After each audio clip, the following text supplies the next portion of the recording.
አሁንም እኮ በጠመንጃ መፈታት ያለበት እንጂ በንግግር አይደለም ብሎ እኮ ጫካ ውስጥ የሚገላበጥም አለ።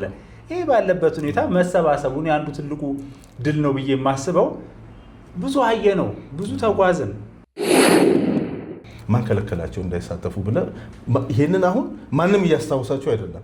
ለምሳሌ የሀገራዊ ምክክር ኮሚሽኑ ሲመሰረት እኛም ስንከታተል ነበረ። ለሁሉም የህብረተሰብ ክፍሎች ጥሪ ሲያደርጉ ነበረ። የፖለቲካ ፓርቲዎች ሁሉ ጥሪ ተደርጎላቸዋል። እምቢ ብለው ቀሩ ማለት ነው። አሁን ነጥቡ ይሄንን ሊነገራቸው ይገባል። ብዙ አወዛጋቢ ነገሮች ያሉበት ከተማ በሀገራዊ ምክክር ውስጥ ላይነሳ ነው። አዲስ አበባ ወይም ወሊሶ ወይም ደግሞ አዲግራት አይደለም፣ የኢትዮጵያ ዋና ከተማ ነው።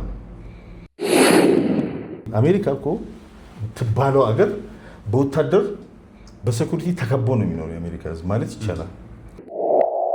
ወደ እነዚህ ወደ ጽንፈኞቹ ብንገባ ያየነው ነገር ምንድን ነው? ትናንትና ኦልሞስት በራያ አካባቢ የህወሓት ጭንፈኛ የተረፈረፈ ነው ያለው። በጣም ያሳዝናል። የትግራይ ወጣቶችን ለአልቡርሃን ሽጠው ከአርኤስኤፍ ጋር ሲዋጉ የተመረቁ ወጣቶችን እያየን ነው ያለ ነው። እንግዲህ ምንድነው የሚያስቡት እነኚህ ሰዎች? ለምንድነው ምንድነው እንግዲህ አሁን እንዴት እንተርጉመው?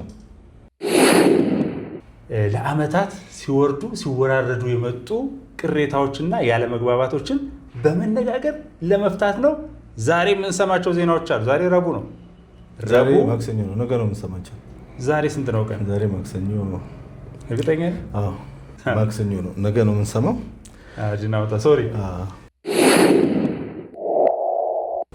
ሰላም ጤና ይስጥልኝ ክቡራትና ክቡራን የአዲስ ምንጭ ቤተሰቦች እንዴት ብላችኋል? እንዴት ሰንብታችኋል? በያላችሁበት የከበረ ሰላምታችን ይድረሳችሁ። እንደተለመደው ከጋዜጠኛና የፖለቲካ ተንታኝ ጀዋር አደም ጋራ በአዲስ ምንጭ ስቱዲዮ ተገናኝተናል። በድጋሚ እንኳን ብደህና መጣ። እንኳን ደህና ቆየሁ። በጣም ከልብ ነው የማመሰግነው። የተለያዩ ነገሮችን እያነሳን እየተወያየን ያለ ነው። በሳምንት አንድ ሁለት ቀን እየመጣን ማለት ነው። በጣም ከልብ ነው የማመሰግነው። በዚህ አጋጣሚ በተለይ አሁን ያለንበት ወቅታዊ ሁኔታ የሰላም ጉዳዮችን የሀገር ደግሞ እየመከረች ነው ያለችው። ሀገር የምትመክረው ለብሔራዊ አንድነት፣ ለሰላም፣ ለዲሞክራሲ እና ለአመታት ሲወርዱ ሲወራረዱ የመጡ ቅሬታዎችና ያለመግባባቶችን በመነጋገር ለመፍታት ነው። ዛሬ የምንሰማቸው ዜናዎች አሉ። ዛሬ ረቡዕ ነው። ዛሬ ማክሰኞ ነው። ነገ ነው የምንሰማቸው። ዛሬ ስንት ነው ቀን? ዛሬ ማክሰኞ ነው። እርግጠኛ ነህ? አዎ ማክሰኞ ነው። ነገ ነው የምንሰማው። ጅናውጣ ሶሪ። አብዛኛውን እንግዲህ ይሄ አሁን ይሄንን ቀረጻ ብናደርግበት ሰዓት ወደ መጨረሻው ምዕራፍ እየደረሰ ነው ያለው። በነገው ዕለት እንግዲህ 8 ቡድኖች ናቸው። በነገራችን ላይ እነዚህ 8 ቡድኖች 8 አጀንዳዎችን ይዘው ሲወያዩ ቆይተዋል። ግብአታቸውን ሰጥተዋል። በተስማሙባቸው ነገሮች ላይ ተስማምተው አጽድቀዋል። ያልተስማሙባቸውን ደግሞ በልዩነት ምክረ ሀሳብ አቅርበው ለካውንስሉ ሰጥተዋል። እንደዛ አድርገዋል። አሁን ቀጣዩ ምዕራፍ ደግሞ ምንድነው የሚሆነው? እነዛ 8 ቡድኖች ምክንያቱም ከመላ ኢትዮጵያ የተሰባሰቡ ናቸው።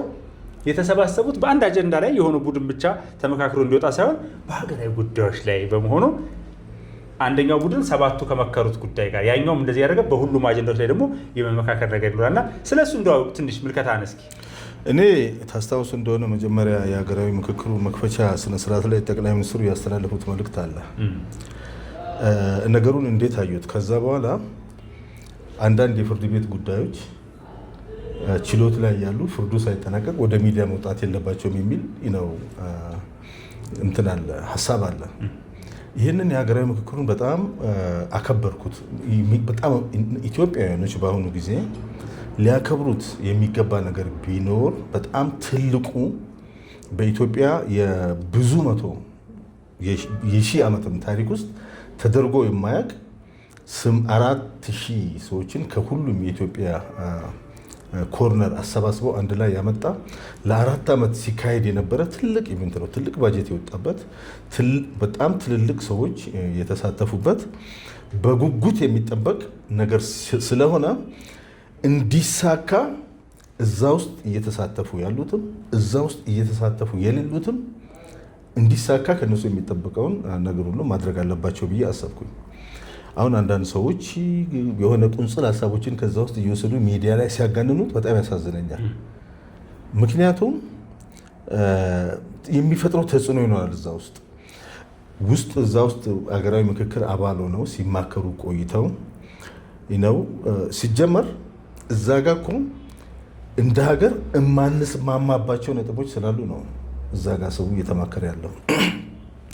መመካከር አይደለም እኮ አንዳንድ ሀሳቦች እዛ ሀገራዊ ምክክር ውስጥ የተነሱ አንዳንድ ሀሳቦች እኮ ጠመንጃ አስነስተው ሰውን ጫካ እኮ ያስገቡ ነበሩ ከአሁን በፊት።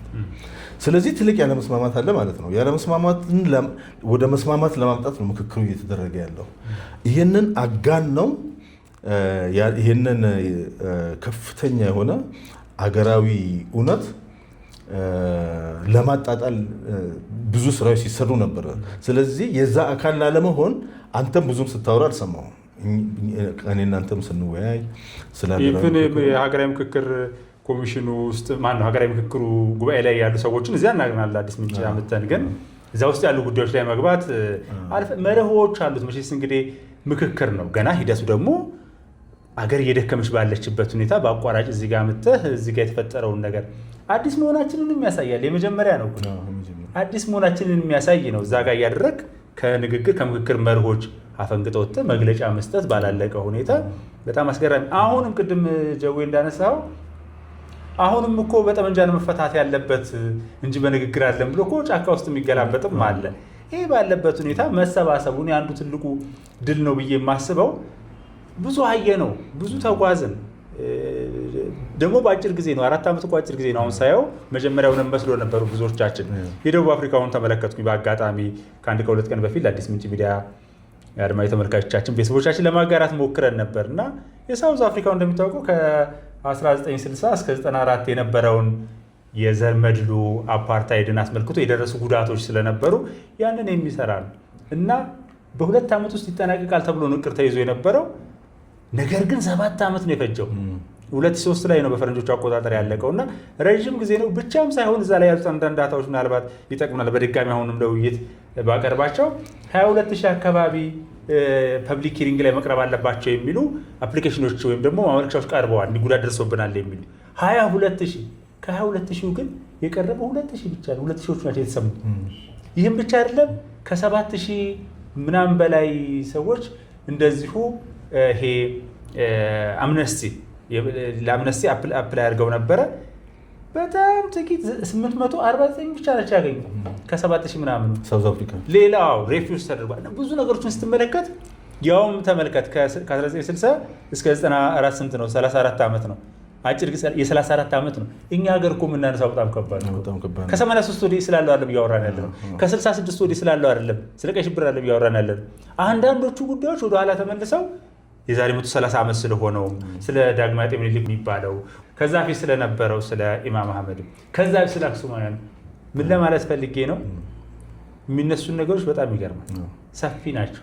ኬት እስኬት የሚለው እንኳን አልተደረገም። ምክንያቱም የደቡብ አፍሪካ ወሰድ እንደሆነ የትሩዝ ኤንድ ሪኮንሲሌሽን ነው፣ የእውነት አፈላላጊና የእርቅ ነው። እኛ ደግሞ ንግግር እንመካከር፣ እስኪ መጀመሪያ እስኪ አጀንዳችን እንለይ ነው። ከዛ እኮ ወደ እርቅ ልንሄድ እንችላልና ይህንን ለማለት ያክል ነው። እውነት ነው። እኔ አሁን ቅድም ባልኩት ላይ አንድ ነጥብ ለመጨመር አሁን በጣም የተለመዱ ነገሮችን እንትናል በተከታታይ ስናይ ነው የመጣ ነው። ይሄ ነገር የሀገራዊ ምክክር የቀረበው አጀንዳ እየተወያዩበት ነው። አሁን ወደ ማጠቃለያው ደርሷል። ተጠቃሎ የተስማሙበትም ሆነ ያልተስማሙበት ነጥብ ተጠርዞ የሰማነው ነገር የለም። ግን የሚወራው በጣም የተጋነነ ነገር ነው። ምክንያቱም የተፈለገው በጽንፈኞቹ በኩል ሲፈለግ የነበረው የሀገራዊ ምክክር ሂደቱ በሰላም እንዲጠናቀቅና የተስማሙበት ነጥብ ላይ ምን ማድረግ አለብን በቀጣይ ለሚለው መዘጋጀት ሳይሆን ሀገራዊ ምክክር መድረኩ ማደናቀፍ ነው። እዚህ ላይ በጣም ብዙ ሲሰራ ነበረ። በጣም የተጋነኑ ነገሮች ሲወሩ ነበረ። ስለ አዲስ አበባ ይወራ የነበረው ነገር በጣም የተጋነነ ነው። ስለ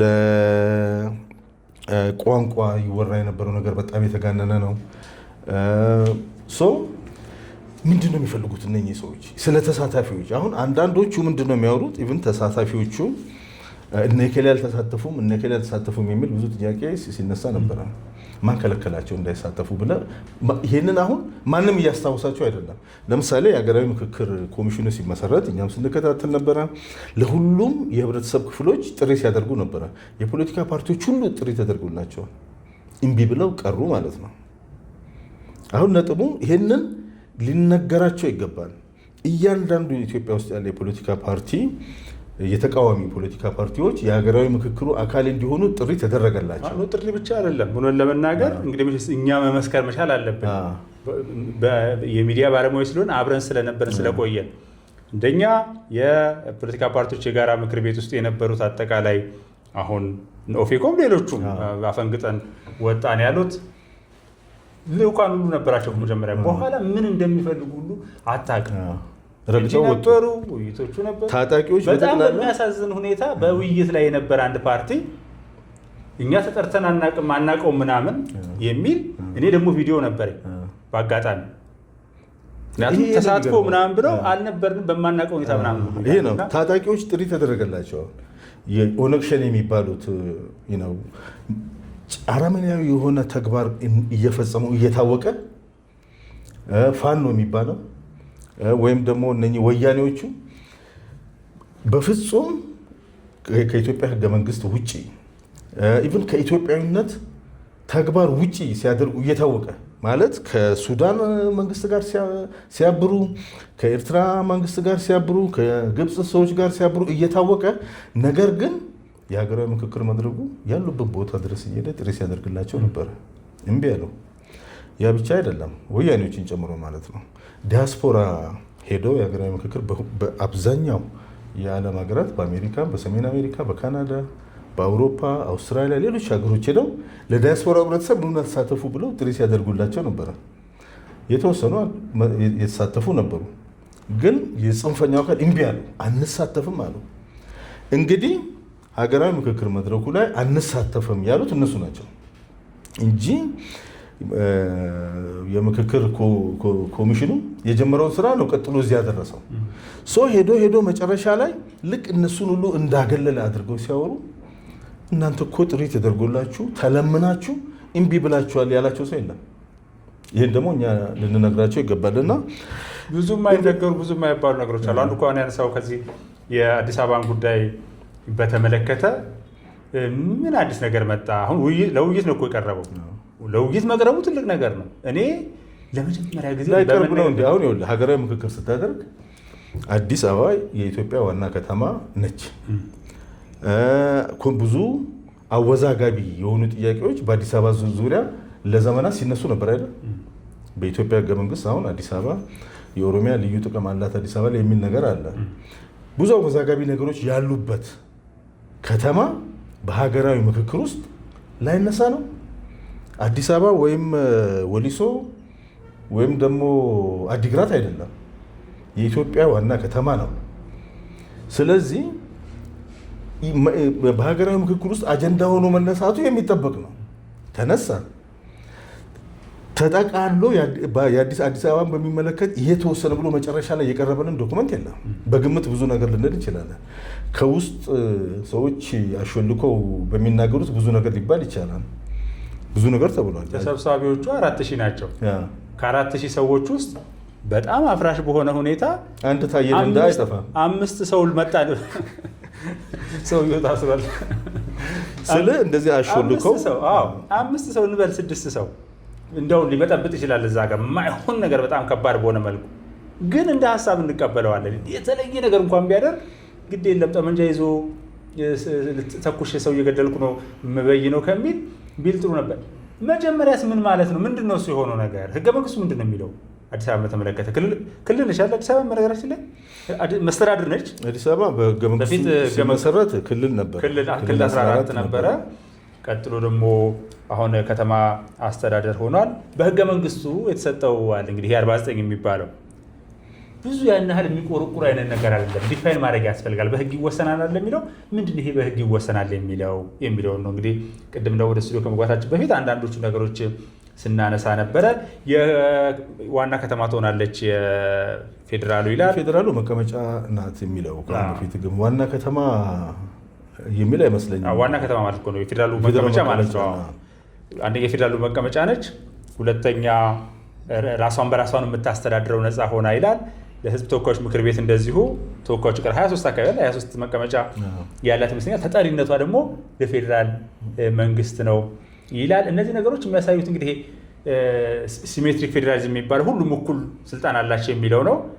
አዲስ አበባ ለየት ያለ ነገር ያሳየናል በባህሪው ማለት ነው። ሲሜትሪክ አይነት ነገር ለምን ተጠሪነቷ ቀጥታ ለፌዴራል ያደርጓል። ቀጥሎ እንግዲህ የልዩ ጥቅም ጉዳይ ሁለቱም የሚዋሰኑ በመሆናቸው የአስተዳደርን ጉዳይ የመሳሰሉትን ጉዳይ በተመለከተ ልዩ ጥቅም ይኖራታል። ይህ ደግሞ በህግ ይወሰናል። ይሄ ምንም ሊቆጠቁጥና እንደው አሉታዊ ነገር ሊያስደርግ አይገባም። የህግ ባለሙያዎች ይመጡና እንዴት እንደዛ ሊባል ቻለ ተብሎ ማጥናት ነው። ምክንያቱም በህግ ይወሰናል የተባለው ኦልሞስት 30 ዓመት ነው። በህግ የተወሰነ ነገር ነበረ እንደ ባለፈው ማን ነው ሳሁን በህግ ይወሰናል ሲባል እኮ 3 አካላት አለ። አዲስ አበባ መስተዳድር አለ፣ የኦሮሚያ ብሔራዊ ክልላዊ መንግስት አለ፣ የፌዴራሉ አለ። በየትኛው ህግ ነው የሚወሰነው የሚለው ወይ እነዚህ ሶስቱ በጋራ ተሰባስበው የሚነጋገሩበት አግባብ ይኖራሉ የሚለውንም ያው እንደሚታወቀው ወያኔ ፈንጂ በመጥመድ ይታወቃል። ወያኔ የጠመዳቸውን 2 ፈንጆች እናንሳ እዚህ ላይ። አንደኛው ይሄ መዲናችንን በተመለከተ በህግ ይወሰናል ብሎ ዲፋይን ባልሆነ ሁኔታ ያስቀመጠብን። ጥያቄዎቹ ግን ልክ ነው፣ መወሰን ያለባቸው ነገሮች አሉ። የታሪክ ጉዳይ፣ የባህል ጉዳይ፣ የኢኮኖሚያዊ ጠቀሜታ ጉዳይ፣ የጥቅምና የጉዳት ጉዳይ። አንደኛ ትልቅ ጥቅም ነው። ከሁሉም አቅጣጫ የሚመጣው ሀብት ምኑ ትልቅ ጸጋ ነው፣ ትልቅ እሴት ነው፣ ደስ የሚል ነገር ነው። አዲስ አበባም ወደ ውጭ የምትሰጠው አለ፣ የምትቀበለው ነገርም አለ። ለምሳሌ የደቡብ ብሔር ብሔረሰቦችና ህዝቦች ክልል የሲዳማ ሐዋሳ በነበረችበት ጊዜ ዋና መቀመጫው እዛ ስለነበር በልጽጓል፣ ትልቅ ነገር አለ። ምናልባት ደግሞ አሁን ያ ነገር ከተቀየረ በኋላ ያለውን ኢኮኖሚያዊ ጉዳይ አላውቅም፣ ግን ትልቅ ሀብት ነበር ያ ነገር። በተመሳሳይ ሁኔታ ግን አሁን የመዲናችን እንመልከት ከተባለ እነዚህ ሁሉ ጸጋዎች እንዳሉ ሆኖ ሌሎች ነገሮች አሉ። ለምሳሌ በዙሪያችን ያሉ ፋብሪካዎች አሉ አይደለም? ብዙ ከተማ ውስጥ በጣም ብዙ ስርዓት የጠበቀ አይደለም እዚህ ከተማ ውስጥ ያሉ አይነት አንዳንዶቹ እነዛ ፍሳሾች በሚወጡበት ጊዜ በከተማዋ ዳር ያሉትን በጣም ነው የሚጎዱት። 2 ተሞክሮ ላንሳለን። 2 ተጨባጭ እኔ ያደረኩት ምናልባት ከቻልኩኝ ከአዲስ ምንጭ ላይ ላቀርበው የምችለው አንደኛ አባ ሳሙኤል የሚባለውን ሐይቅ ታስታውሰዋለህ? ከከተማችን የሚወጣ ኬሚካሎች አሉ፣ የተለያዩ አይነት ኬሚካሎች። አንዳንዶች እንደሚሉት እንደው ዝም ብሎ ውጋጅ ዌስት ፕሮዳክት ምናምን ብቻ አይደለም። የፋብሪካ እነዚህ ሃይላንዶች የሚጣሉት አጠቃቀማቸው በጣም አደገኛ ስለሆነ ያ ሐይቅ አሳ ይመርትበት የነበረ ሐይቅ ነው። አሁን ደርቆ ሃይላንድ ተከምሮ አይቼ ቪዲዮ ቀርጬ በጣም አዝኜ እንዲህ አይነት ነገሮች ሲያጋጥሙ ጉዳትም ስለሚደርስ እሺ ህዝቡስ እዛ አካባቢ ከብቶቹ ላስቲኩን እየበሉ ምናምን ስለነበረ ታዲያ እንዴት ይሁን? አሁን ጥፋተኛው እኮ አዲስ አበባ ህዝብ አይደለም። እንደዚህ አይነት ነገር አዲስ አበባ ምንም ብታደርጋት እኮ የማይቀር ነው። ያንን ልዩ ጥቅም አሁን ምን ማድረግ ይቻላል? አንዱ ሰው ያለኝ እንደውም አንተ ሳትሆን አትቀርም። ለምሳሌ ውሃ ሲከፈል ወይ መብራት ሲከፈል አሁን በየቤታችን የጽዳት ሰራተኞች አለ የሚመጡ የሚሰበስቡ የተረፈ ምርቶች የሚሰበስቡ አሉ። አንከፍላቸውም እኛ በኋላ ሰማ ውሃ ላይ ምናምን ላይ እንደዚህ ይጨመራል፣ እሱ ደግሞ ይከፈላቸዋል። እንደዚህ አይነት ነገር ሰምቻለሁ። ስለዚህ መዲናችንም እንደዚህ ከተረፈ ምርቶችን በተመለከተ እዛ ላይ ነው ወይ መጨመር ያለበት? ዙሪያውን ያሉ ስለሚጎዱ በዛ መልኩ ያን ሰብስበው ያደርጋሉ ወይስ ኮሚሽን ይቋቋማል? ያ ኮሚሽን ተቋቁሞ መዲናዋ ክፍያ እየከፈለች ከምታገኘው ገቢ ህዝቡን መጎዳት ተመጋግቦ ስለሚኖር ማለት ነው። ይህንን አሁን እንደዚህ አይነት ችግሮችን ለሚቀጥለው ትውልድ ላለማስተላለፍ መፍትሄ ለማድረግ ነው የሀገራዊ ምክክር ኮሚሽኑ እየተቀመጠ ያለው። እዚህ ላይ የተለያዩ አስተሳሰቦች አሉ። ለምሳሌ ማንኛውንም የኦሮሞ ናሽናሊስት ብትጠይቅ አዲስ አበባ የኢትዮጵያ ዋና ከተማ በመሆኑ ላይ ማንም ችግር የለውም። አዲስ አበባ ሁሉም የኢትዮጵያ ብሔረሰቦች አዲስ አበባ በመኖራቸው ላይ ማንኛውም የኦሮሞ ብሔረተኛ ችግር የለውም። መንግስት ውስጥም ያለ ተቃዋሚም ያለ አዲስ አበባ የኦሮሚያ መንግስትም መቀመጫ መሆኗን ሁሉም የኦሮሞ ብሔርተኞች ይፈልጋሉ። አዘሴም ታይም አዲስ አበባ በኦሮሚያ ክልላዊ መንግስት ስር እንድትሆን ሁሉም አብዛኛው የኦሮሞ ብሔረተኝነት ይፈልጋል ከእዝቅኤል ገቢሳ በስተቀር። የእዝቅኤል ገቢሳ እንዴት አየው? በነገራችን ላይ እኔ እንደው አስተያየት እንዲሰጥ እንፈልጋለን በዚህ ላይ አዲስ ምንጭ ቤተሰቦችም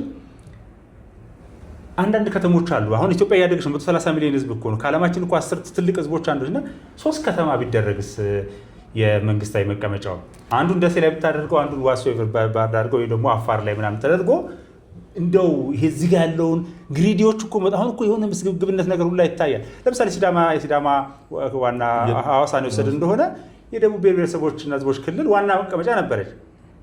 ይሄ ማለት የበቃ የሲዳማ መሆኗ ቀረ ማለት አይደለም። ግራ ነው የሚገባ አንዳንድ ጊዜ። አዲስ አበባ ይኸውልህ ፍንፍኔ አሁን አንዳንድ እንትኖች ስንሰማ ያው አብዛኛው የኦሮሞ ህዝብ አዲስ አበባ ፍንፍኔ ተብላ እንድትጠራ ይፈልጋል። ቅድም እንዳልኩ አዲስ አበባ ፍንፍኔ ተብላ በኦሮሚያ ክልላዊ መንግስት ስር ሆና የኢትዮጵያ ዋና ከተማ ሆና አገልግላ ሁሉም የኢትዮጵያ ህዝቦች እንዲኖሩ አብዛኛው የኦሮሞ ብሔረተኛ ይፈልጋል ብቻ ሳይሆን የኦሮሞ ህዝብ ተጠቃሚ ነው። አሁን አንዳንዶች በጣም አሳፋሪ የሆነ አሁን ለምሳሌ አንተ የአዲስ አበባ ልጅ ሆነ የፌዴራል መንግስት መቀመጫ የፌዴራል መስሪያ ቤቶች አዲስ አበባ ላይ ቢሆኑ ነው ለአንተ ለአገልግሎት የሚቀርበው ወይም ደሴ ቢሄድ ነው ለአገልግሎት የሚቀርበው? ትልቅ ጥቅም ነው ያለው።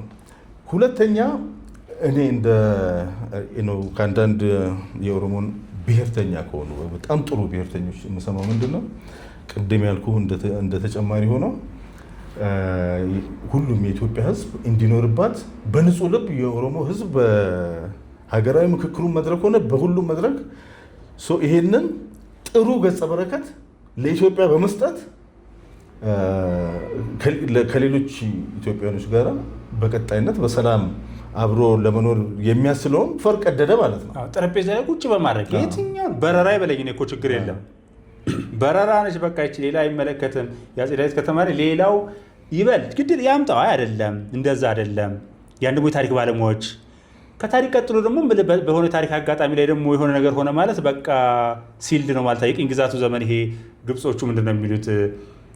ግብጾቹ ሱዳንና የእንግሊዝን ይሄ ውል አስመልክቶ 55.5 ቢሊዮን ኪዩቢክ ሜትር ግብጾቹ እነዛ ደግሞ 18.5 ቢሊዮን ኪዩቢክ ሜትር ሌላው አናውቅም እንደሚል የሆነ ቦታ ላይ የሆነ ነገር አለ። ወይም ደግሞ የኦሮሞ ብሔርተኞች እንዳልከው የዛሬ 10 ሺህ ዓመት መስተናታል የሚሉ ከሆነ ሄበር ጠረጴዛ ላይ ይቀመጥ፣ እንነጋገርበት፣ ቅንነት ይኑር። በቅንነት አሁን እኮ የፖለቲካ ቅንነት የለም።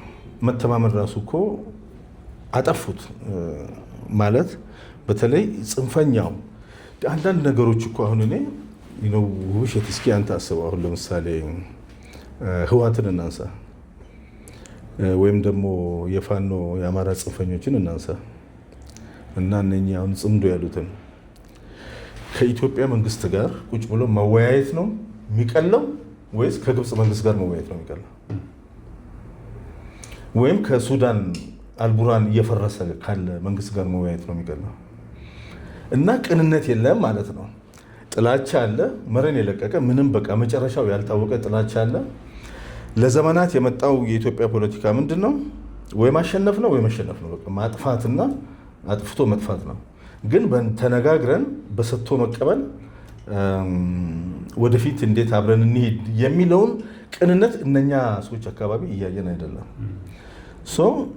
በየዕለቱ የሚሰራው ፕሮፓጋንዳ፣ በየዕለቱ የሚፈበረከው ውሸት፣ ጽንፈኛንስ ማመን ይቻላል? እንዲህ አሁን እኮ አንዱ ጽንፈኛ በጣም በለየለት ሁኔታ ነገሮችን ትንሽ መስመር አስለቆ የነበረው ሕዝቅኤል ገቢሳ ነው፣ የጫቱ ፕሮፌሰር ሆሊ ሊፍ ነው ምናምን ብሎ ነው መጽሐፍ የጻፈው እና ትላንትና ይዞት የመጣው ሊፍ ኦፍ ጋድ የፈጣሪ የተቀደሰ ቅጠል ብሎ እና ኤኒዌይስ ማመን ይቻላል። አሁን ይሄ ጽምዶ የሚባለው ረዘም አድርጎ ስለለቀቀው በቃ ውልፍት ማለት አልቻለም። አሁን እኮ መጡ እኮ አሁን ትግራይ ቲቪ ላይ እኮ የተሰባሰቡ እኮ ነው። ያሳየ ደርቤን ተመልክተህ ከሆነ ትግራይ ቲቪ ላይ መጥቶ በቃ ጽምዶ ነው መውጫው መንገድ አለ። ያ ማነው እሱ አብይ የሚለው ማለት ዶክተር ማነው እሱ ዶክተር ሚልኬሳ እነዚህ ሰዎች እኮ ዲደብሊው ላይ ነው። ይሄኛው ደግሞ መጣ አሁን ሕዝቅኤል ገቢሳ በጣም በሚገርም ሁኔታ መጣና ሕዝቅኤል እንዴት መሰለህ ኦኤምን ያገነነው ፖለቲከኛ ነው። ከዛ በፊት እዚህ ገባ የሚባል የፖለቲካ በኦሮሞ የነፃነት ትግል ውስጥ አስተዋጽኦ አልነበረም። ኦኤምን ነው ያገነነው። ከዛ በኋላ ዲደብሊው የተቀበለው ፖለቲከኛ ነው። አሁን ከድምፀ ወያኔ እዛ ላይ ቁጭ ብሎ ወያኔዎች የሰጡትን ተልእኮ የኦሮሚያን ናሽናሊዝም ማጥላላት፣ ኦሮሚያን ማሳነስ፣ የኦሮሞን ኢንቴሌክቹዋል የኦሮሞ መሪዎች ማሳነስ፣ ማጥላላት የመደበኛ ተግባሩ አድርጎ ነው ያለው ማለት ነው። ዶክተር ሚልኬሳም እንደዛው ነው። አንዳንዴ በጣም አፍራለሁ በሚናገሩት ነገር። ምክንያቱም አዘሴም ታይም በኦሮምኛ ደግሞ ሌላ ነገር ሊናገሩ ይሞክራሉ። ይሄ የተለመደ የጽንፈኛ በኦሮሞ ከድሮ ጀምሮ ከኦነግ ጊዜ ጀምሮ በዛ በተቃዋሚ የጽንፈኛ ግሩፕ ውስጥ ያለ በዲኤንኤ ውስጥ ሲተላለፍ የመጣ ፖለቲካ ነው። በአፋን ኦሮሞ ሌላ ነገር ይናገራሉ፣ በጣም አጭር አድርገው በ10-15 ደቂቃ። በአማርኛ ደግሞ ይወጡና 1 ሰዓት ሙሉ ሌላ ነገር ያወራሉ። እንደውም አንዳንዴ ስተረጉምባቸው ከስር እንደዚህ ያለ ምናምን የሚባል ነገር ሲመጣ በር አማርፋዱባችሁ ለደብነት የሚሉሃል አቅቶን እኮ አይደለም እንዴ የሆነ ልሳን ያደርጉታል ማለት የማይታወቅ ቋንቋ አይነት ነገር። አሁን በዚህ ዘመን ማለት ነው በዚህ ዘመን እንደዚህ አይነት ተራቁማር ውስጥ እንትንንስ እንዴት አየኸው?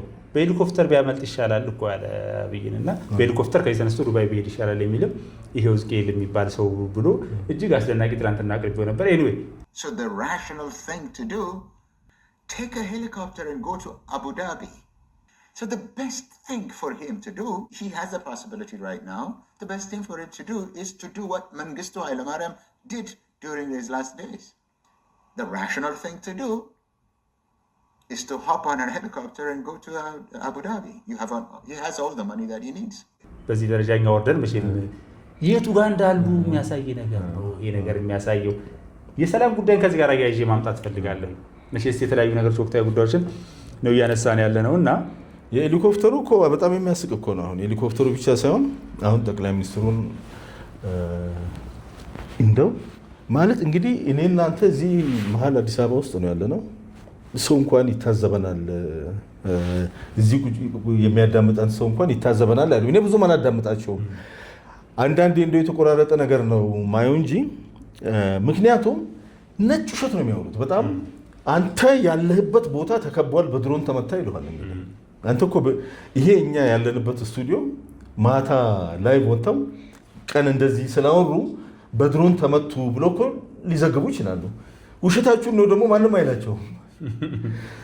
እንደዛ አይነት አስቸጋሪ ነገር ውስጥ ነው የገባው። ይሄ መንግስት የኮሚኒኬሽን አካባቢ ያለው መዋቅሩ ምኑም እንትኑም ብዙ አለ። ብዙ ጀሌ እንዳለ አውቃለሁ፣ ሚዲያ ላይ የሚሰራ ምናምን፣ ግን ዝም ነው የሚለው። ከአፋር ተደወለልኝ አንድ ጊዜ እና አንድ ወዳጃችን የሆነ አንድ ወረዳ ላይ በቃ ያኔ ገብቶ እንዲያደርገ ምናምን ብሎ ቀውጥ ያድርጉት እኛ ግራ ገብቶን እያዳምጥን፣ ኧረ እኔ እዛ ነኝ ያለሁት ምናምን የጤና ቢሮ መሐመድ ምናምን ይባላልና ምንድነው ሰረተው በሉት። እኔ ልንገርህ እንዲህ አይነት ችግሮች ይሄ አሁን አንድ ሜጀር የሆነ የሚገጥሙ ነገር ልንገርህ። አሁን ኢትዮጵያ ውስጥ በጣም በቃ ሰላም የለም የሚባለው ነገር ብዙ አውርተው አንዳንድ የመንግስት ሰዎችም አምነውታል። ሰላም ያለ ቦታ ቁጭ ብለው በዩቱብ የሚነገረው እራሳቸውን አሳምነውታል እና ሰላም የለም ብለው ቁጭ ያለው አሉ። ኢትዮጵያንስ ተረድተዋታል እነዚህ ኢቨን እንዳልከው የመንግስት ሹማምንት ሆነ ሁላ ኢትዮጵያን እስኪ ንገረኝ። ኢትዮጵያ እንዳው ዝም ብሎ የሆነች ቀበሌ ነች በክፍለ ከተማ። ሰላም የደፈረሰው የሰው ጭንቅላት ውስጥ ደፍርሷል። እውነት ነው። ይሄ ፕሮፓጋንዳ በጣም አደጋ አለው። በቀደም የሆነ ዩቱብ ላይ አንድ ቃለ ምልልስ ያደርጋል ማለት ነው እና ከዛ ያለው ከአሜሪካ ወይም ከአውሮፓ ያለው ዩቱበር ኢትዮጵያ ውስጥ ሰላም የለም። ግብጽ ነው በነገራችን ላይ ግብጽ ነው ከየመን የሚለው ኩሽ ሚዲያ እንደዛ መሰለኝ ግብጽ መሰለኝ የተመሰረተው ግብጽ ነው። አሁን አውሮፓ ካናዳ ነው ያለው። ገብቷል። ኦኬ ከጀነራሉ ጋር ውይይት እያደረገ ያኛው ምን ይለዋል? ኢትዮጵያ ውስጥ ሰላም የለም፣ ወጥቶ መግባት አይቻልም። በቃ እንደዚህ አይነት ሁሌ የምንሰማውን ነገር ይለዋል። እንግዲህ እውነት ነው፣ አንዳንድ ቦታ ግጭቶች አሉ። ነገር ግን ዛሬ ሰላም ባስ ከአዲስ አበባ ተነስቶ ደምቢዶሎ ደርሶ ይመለሳል፣ ሞያሌ ደርሶ ይመለሳል፣ ሰላም ባስ ጅጅጋ ደርሶ ይመለሳል፣ ደሴ ወይም ደግሞ አሳይታም ደርሶ ይመለሳል። አንዳንድ ቦታ ችግር የለም ማለት አይደለም። አርባ ምንጭ ሄዳለ፣ ጋምቤላ ሄዳለ፣ አንዳንድ ቦታዎች አሉ። እሱም ደግሞ መጠናት አለበት። እውነት ለመናገር በጣም ቴንኪው። በዚሁ አጋጣሚ አንዳንድ የፕሮክሲሚቲ ጉዳይ አይደለም። እኔ እዚህ አካባቢ ላይ እዚህ 20 ኪሎ ሜትር 30 ኪሎ ሜትር ላይ የሚሆኑትን የማነሳው የሀገሬ ጉዳይ ስለሚያሳስበኝ ነው። እዚህ ጋር እኮ የምናነሳው ለዛ ነው። እንዳልኩት አፋር ነበር፣ ሩቅ ነው አይደለ? አርባ ምንጭ ምናምን እንዳለ ሆኖ ደምቢዶሎ ደግሞ እንዳልኩ ሄድኩበትን ጊዜ ታውቀዋለህ አንተ። ምናልባት ደምቢዶሎ ድረስ ሄደናል ምናምን ብለናል። ብዙ አለ ጅጅጋ ብዙ ቦታዎች ሰላም ናቸው። ይሄንን እነኛ ሰዎች ራሳቸውን አሳምነዋል፣ ሰላም የለም ብሎ ይነግሩናል።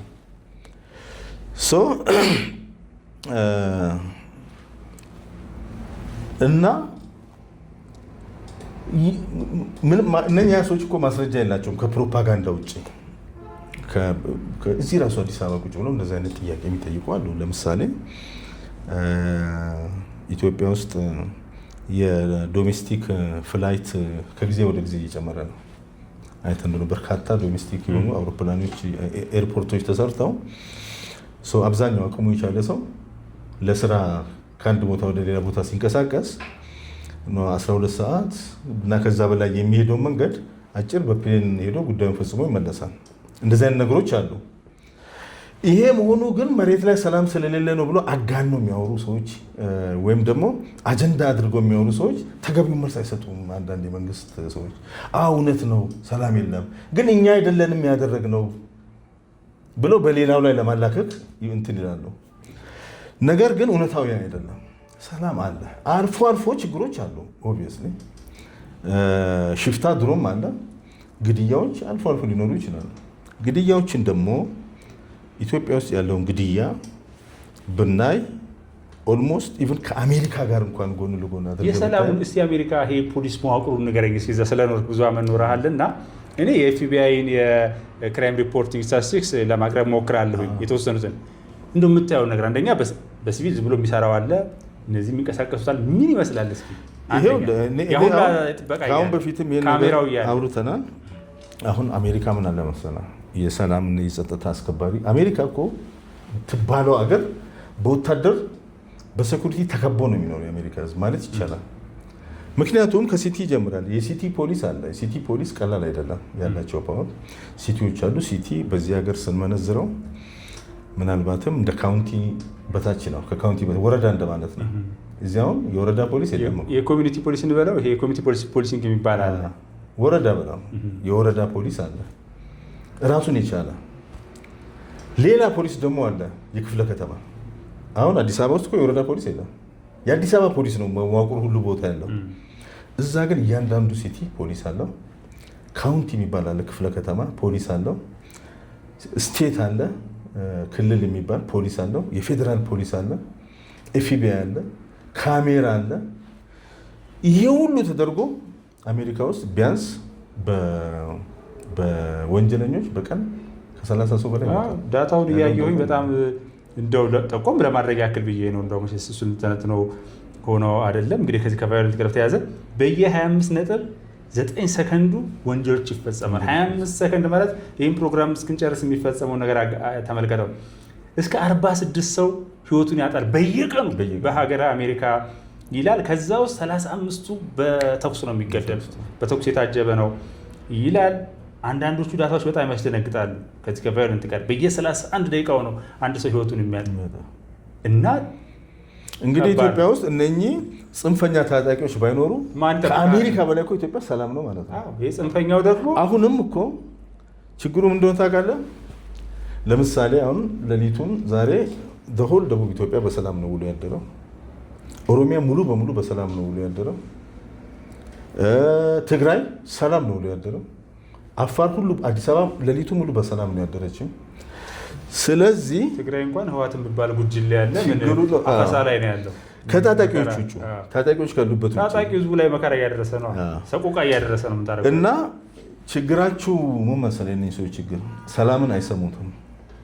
ሰላም አይሰሙም። አሁን አዲስ አበባ ውስጥ አንድ ሰፈር አንድ እብድ ጥይት ቢተኩስ ኖሮ አንድ ሰፈር ማለት አሁን ለምሳሌ የሆነ ሽሮ ሜዳ ወደዛ ወደ እንጦጦ ጥግ አካባቢ የሆነ ጫካ ውስጥ አንድ የሆነ እብድ ሰው ጥይት ቢተኩስ ደሆል የጽንፈኛው ሚዲያ ነው የሚነቃነቅ፣ ይረበሻልም።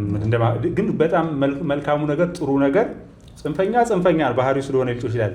ግን የሰው ሰላም ወዳድነትና ትክክል ያለው ነገር ሳይ ሰውነታችን የሚደፈርሰው ነገር ጥሩ ነው። ምክንያቱም አንዲት ታዳጊ ምናልባት አይተህ ከሆነ አዲስ አበባ ፖሊስ በትላንትና ሁለት ይዟቸዋል። 2 ወጣቶች ሴቶች፣ አንዷ ደግሞ እየቀረጸች ይቀጠቅጧታል። በጣም በሚያሳዝን ሁኔታ ምን አይነት ሞራል ውድቀት እንደሆነ። እነዚህ ልጆች ምን እያዩ አድገው ነው ገብቷል? ሰው ተዘግዝቆ ሲሰቀል እያዩ የሰው ልጅ በመንጋ ሲገደል እያዩ ያውን ቪዲዮ የተቀረጸ ብዙ ቦታዎች ላይ ስላዩ እነሱም እየቀረጹ ደበደቡ ምናምን አደረጉ። ይገርማል እኮ መደብደብ አንድ ነገር ነው፣ እየቀረጽክ ደግሞ እየተከታተልክ ማድረግ ደግሞ ሌላ ነገር ነው። ማህበረሰቡ ግን ተረበሽ። እንዴት እንደዚህ ሊሆን ይችላል? አየህ ለሰላም ያለን ሰው እኮ ሰላም ነው የሚፈልገው አይደል? ሰላም እኮ ነው የምንፈልገው እና ጥሩ ነው ለማለት ፈልጌ ነው።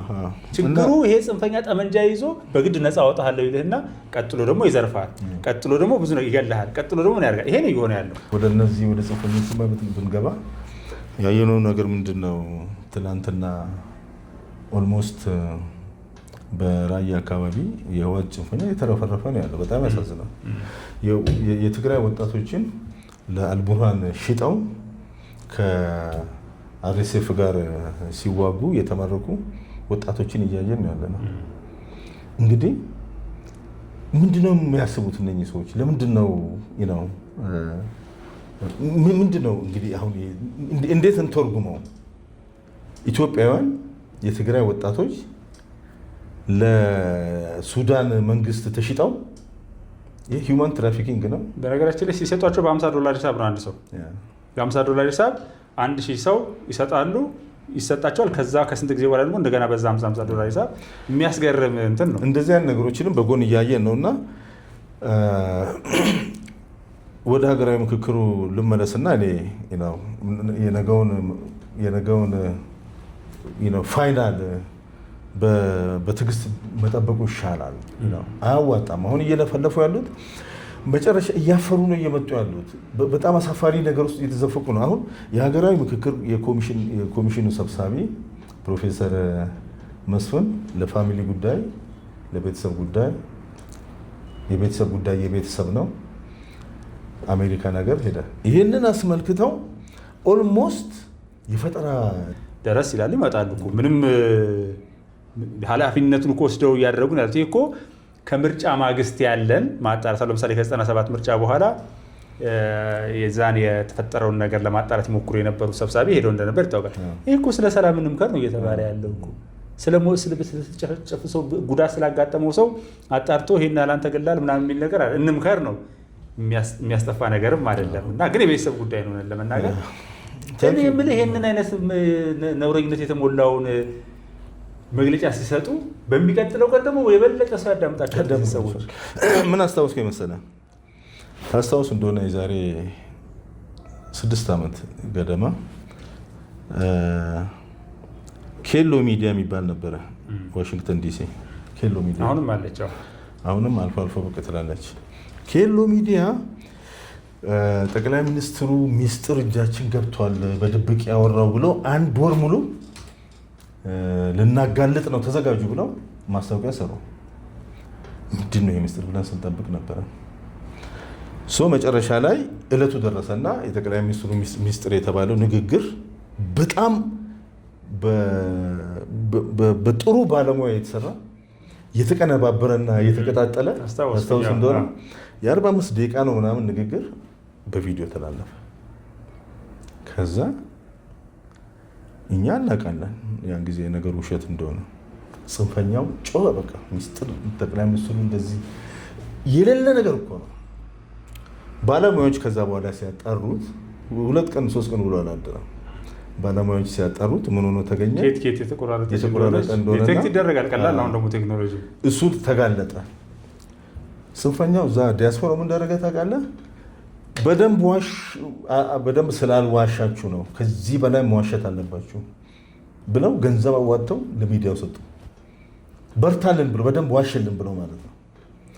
ያን መሰለ እንግዲህ ምንድነው ገለልተኛ የሆነ አካል እኮ ነው ያንን ነገር ያጋለጠው፣ መንግስትም አይደለም።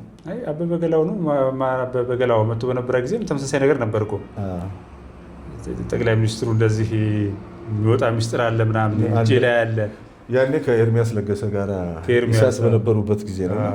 ተመሳሳይ እንደዛ በማድረጋቸው በጽንፈኛው በደጋፊዎቻቸው ይመሰገናሉ።